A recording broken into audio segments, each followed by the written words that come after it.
जम्मू कश्मीर से जुड़ी इस वक्त की बड़ी खबर आपको बता दें, जम्मू कश्मीर पर एक्शन में है सरकार।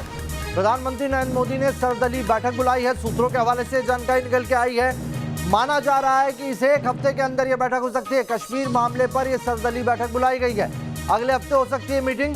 सभी दलों के नेताओं से प्रधानमंत्री मोदी करेंगे इस बाबत मुलाकात। इससे पहले कल ही अमित शाह ने, गृह मंत्री ने एलजी के साथ मीटिंग की थी। उस मीटिंग में भी जम्मू कश्मीर से जुड़े हुए तमाम बड़े अधिकारी, आईबी रॉ चीफ और एनएसए अजीत डोभाल तक मौजूद थे। ये सब ये बता रहा है कि सरकार मिशन कश्मीर पर है। अगले हफ्ते जो सर्वदलीय बैठक बुलाई है उसका एजेंडा क्या होगा, जम्मू कश्मीर पर तो है, लेकिन उसमें क्या खास है, क्या कुछ बड़ा होने वाला है, ये वो तमाम सवाल हैं जो इन ताबड़तोड़ मीटिंग्स के बाद उठ रहे हैं। 3 तस्वीरें देख लीजिए। अगले हफ्ते बैठक है, सर्वदलीय बैठक बुलाई है प्रधानमंत्री नरेंद्र मोदी ने। सरकार मिशन कश्मीर पर है। वहीं एलजी शामिल हुए थे कल हुई बैठक में, जिसमें गृह मंत्री की अध्यक्षता में बैठक हुई थी। महत्वपूर्ण बैठक माना जा रहा है उस बैठक को भी। उसमें तमाम वहां के हालातों पर गृह मंत्री ने जायजा लिया है। एलजी ने खुद एक एक रिपोर्ट उनके सामने रखी है। एनएसए अजीत डोभाल भी थे। किस तरह से वहां पर जो डेवलपमेंट लगातार बदल रहा है उसी को लेकर यह सारी चर्चा हुई है। आइए आपको दिखाते हैं जम्मू कश्मीर पर किस तरीके से आगे बढ़ रही है चीजें। जम्मू कश्मीर पर बड़ी बैठक के मायने क्या है। जम्मू कश्मीर में राजनीतिक प्रक्रिया की हो सकती है शुरुआत। कश्मीर में चुनाव को लेकर भी चर्चा हो सकती है।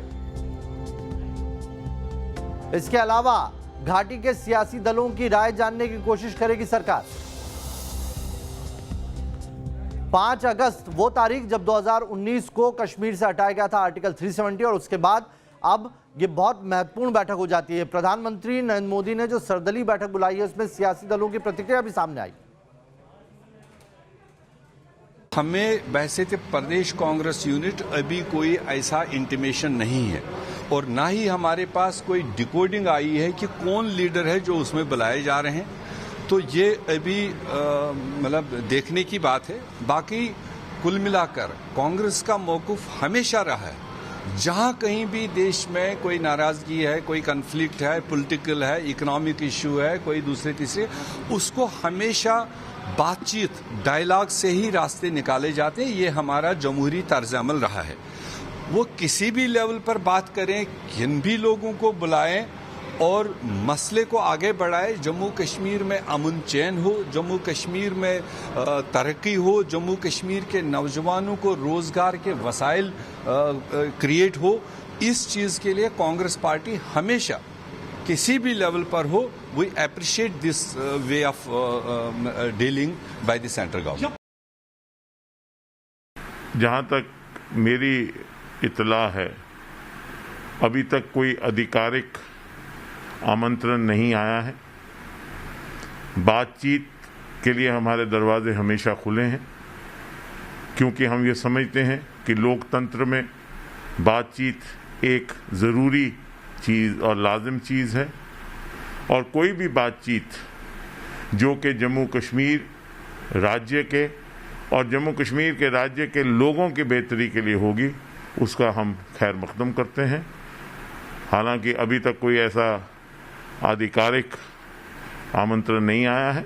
जैसे ही ये आमंत्रण आएगा तो इस पे पार्टी और उसकी क़यादत फैसला करेगी कि आगे की क्या रणनीति होगी।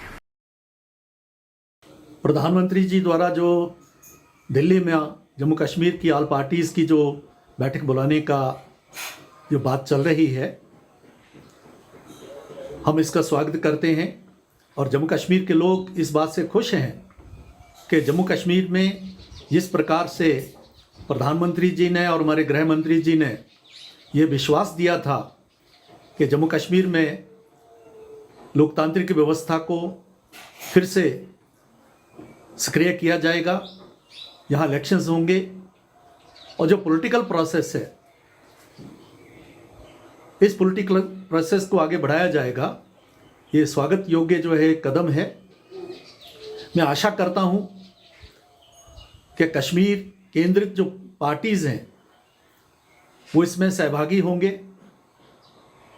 क्योंकि यह समय की मांग है। और चलिए हमारे साथ इस मसले पर बात करने के लिए मेरे 3 सहयोगी जुड़ गए। मेरे वरिष्ठ सहयोगी धीरेन्द्र पुनीर मेरे साथ ही राहुल डबास और जम्मू से शाहनवाज मेरे सहयोगी जुड़े हैं। सबसे पहले राहुल, मीटिंग है उसको लेकर अभी तक ऑफिशियल किसी को भी इंटीमेशन नहीं मिला है, कब तक हो सकता है? क्योंकि अगले हफ्ते ही होनी है, तो इंटीमेशन कब तक पहुंच जाएगा? देखिए, सूत्र बता रहे हैं कि 24 जून को बैठक बुलाई जाएगी। हालांकि कुछ नेताओं के पास फ़ोन आ गया है। महबूबा मुफ्ती के लिहाज से करें तो उन्होंने कहा है कि हाँ, ये ऐसी बैठक हो सकती है, मेरे से बात हो रही है, लेकिन गुपकार अलायंस में ही कोई चर्चा की जाएगी, क्योंकि गुपकार वो रोड का नाम है जहाँ पर पूर्व मुख्यमंत्रियों के आवास है, जिसमें महबूबा मुफ्ती की बात करें, फारूक अब्दुल्ला की बात करें, जिस तरीके से गुपकार अलायंस पहले भी बैठक कर चुका है। तो उम्मीद है कि कुछ विपक्षी दल मिलकर बैठक करेंगे, जिसमें फैसला लिया जाएगा कि इस बैठक में जाना है, किस तरह की स्थिति होनी है। लेकिन कमोबेश कश्मीर के जितने भी नेता हैं, उन सब ने इस बातचीत के ऑफर को स्वीकारा है और कहा है कि पॉजिटिव डायलॉग है। जो होम मिनिस्ट्री के सूत्र हमें बता रहे हैं, क्योंकि जब 5 तारीख को 5 अगस्त 2019 को ये फैसला लिया गया कि यूनियन टेरिटरी बनेगी, 2 यूनियन टेरिटरी लद्दाख और जम्मू कश्मीर, उसी वक्त ये प्रावधान था कि जम्मू कश्मीर में विधानसभा बनाई जाएगी। लद्दाख में चंडीगढ़ की तरह प्रशासन होगा, लेकिन जैसे दिल्ली में है, जैसे पुडुचेरी में, वैसे विधानसभा होगी। विधानसभा के पास क्या शक्तियां हो सकती है, चुनाव हो सकता है, नहीं हो सकता है, क्या स्थिति आगे होनी है, उसको लेकर एक पॉलिटिकल डायलॉग की शुरुआत उम्मीद है अगले सप्ताह की जाएगी। और इसकी रूपरेखा कल ही दिल्ली में रची गई थी, क्योंकि IB रॉ तमाम प्रमुखों को रखना और उसमें गृह मंत्री का खुद अध्यक्षता करना, LG का मौजूद रहना, गृह सचिव का होना, ये जताने के लिए काफी है कि जैसे पहले जिला परिषद के चुनाव हुए थे, उसके बाद 4G बहाल कर दिया गया था, अब पॉलिटिकल डायलॉग की शुरुआत भी घाटी के अंदर होने वाली है। धीरेन्द्र, गृह मंत्रालय में एक बड़ी बैठक होती है जिसमें तमाम बड़े आला अधिकारी आते हैं, NSA अजीत डोभाल भी रहते हैं, और LG जो है सारी जानकारी गृह मंत्री अमित शाह को देते हैं। क्या मसौदा है जो तैयार करने की सरकार की तरफ से कोशिश की जा रही है? जो हम सोच रहे हैं, क्या वही सरकार उसी तरफ आगे बढ़ रही है? क्योंकि कुछ बड़ा होने वाला है, ये तो नजर आ रहा है। देखिए, बहुत लंबे समय से अगर हम 5 अगस्त 2019 के बाद की बात करते हैं, तो एक जो पॉलिटिकल डायलॉग है वो टूटा हुआ डायलॉग था। People alliance for the Gupkar declaration बनाया गया, उसके बाद कोई संवाद इस तरह से नहीं हुआ जिससे कि राज्य की जो राजनीतिक व्यवस्था है उसको प्रोसेस को आगे बढ़ाया जा सके। क्योंकि केंद्र सरकार का ये मानना था कि जो चेंजेस किए हैं, जिस तरह से नए लॉ जो एब्रोगेशन ऑफ 370 है, तो बहुत सारे सेंट्रल के लॉ वहाँ लागू हुए हैं, उन सब का योजनाओं का लाभ, उन सब का सेटल होने का एक समय चाहिए था, एक निश्चित समय। लगभग 2 साल अब हो जाएंगे, 2 महीने बाद ही 5 अगस्त को ये जब 2 साल होंगे, तो उस वक्त तक सरकार एक साउंड उसके साथ जाना चाहती थी। तो वो कल उन तमाम योजनाओं पर बात की गई जिनका 90% लाभ वहाँ सेंट्रल का पहुँच चुका है।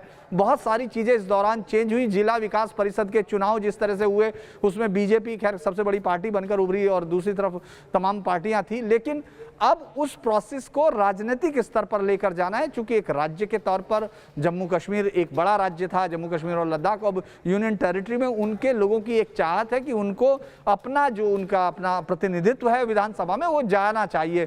तो उस सब पर इसको लेकर पूरा ओवरऑल, चूंकि सिक्योरिटी का जो सिनेरियो है उस पर तो बातचीत होनी थी, क्योंकि कश्मीर में अमरनाथ यात्रा से लेकर तमाम चीज़ों का और जिस तरह से अभी नई जो सिचुएशन उभरी है उन सब पर बात करने के अलावा सबसे बड़ी बात यह थी कि किस तरह से जो स्थानीय जो शासन होता है, जिस तरह से हम राज्य सरकार को देखते हैं, तो यूनियन टेरिटरी में जब अपनी सरकार होती है तो अल्टीमेटली उनको अपने रूल्स करने होते हैं और ये माना जाता है कि जनता के साथ वही पॉलिटिकल जो एक फ्रेमवर्क है उसमें चलता है। तो मुझे लगता है ये उसी तरफ है, और चूंकि उससे पहले जरूरी है कि उसमें PM जब होंगे तो साथ में होम मिनिस्टर साथ होंगे। ये सबसे बड़ा मतलब सबसे ज्यादा उम्मीद की जा रही है कि होम मिनिस्टर भी साथ होंगे, और साथ में ये माना जा रहा है कि डोवाल साहब भी वहां बैठ सकते हैं और तमाम इन पॉलिटिकल पार्टियों के साथ आगे के रोड मैप पर बात होगी। क्योंकि जो सरकार का विकास का प्लान था नावेद, वो पूरी तरह से सरकार अपने आप को चेक आउट कर चुकी है कि किस तरह उनसे बात करनी है। चलिए शाहनवाज, ये बताइए कि जिस तरह की हलचल दिल्ली में हो रही है उसका असर क्या है घाटी में, उसको किस तरीके से लिया जा रहा है?